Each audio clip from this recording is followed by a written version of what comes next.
এতটা উদ্গ্রীব হয়ে কারো জন্য অপেক্ষা করেনি কেউ কোনোদিন। আর কারো কণ্ঠ শোনার জন্য এতটা আকুলতাও দেখা যায়নি কোথাও কোনো কালে। বুকের ভেতর এমন কেমন কেমনও করেনি কাউকে দেখবার জন্য এর আগে আর। তেজগাঁওয়ের এয়ারপোর্ট থেকে শাহবাগের রেসকোর্স পাখির চোখে তাকালে কেবল মানুষ আর মানুষ। পথে পথে, কাছে কাছে, ছাদে ছাদে পুরো দেশের মানুষ যেন এসে দাঁড়িয়েছে এই কয়েক কিলোমিটার রাস্তায়। মহানায়ক ফিরবেন, তার মানুষের কাছে, মাটির কাছে, ফুলের কাছে, গাছের কাছে, পাখির কাছে। তিনি ফিরলেন, দাঁড়ালেন ঠিক যেখানে দাঁড়িয়েছিলেন 10 মাস আগে। তার জীবনের সাজ্জাজ পূর্ণ হয়েছে, তার বাঙালি জাজ মানুষ হয়েছে, তার বাংলাদেশ জাজ মুক্ত হয়েছে।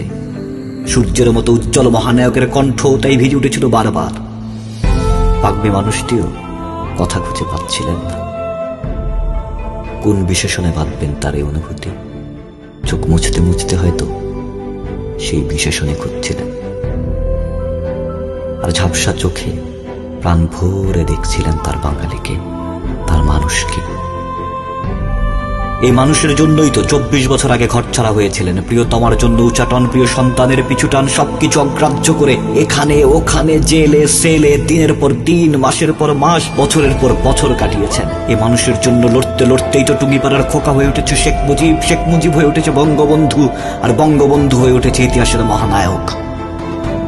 বাঙালিকে কেউ কোনোদিন দাবায় রাখতে পারবে না, এই ঘোষণা দিয়ে 9.5 মাস পর বাড়ি ফিরেছিলেন তিনি, বহুকাল বাদে, অ্যারেস্ট ওয়ারেন্ট।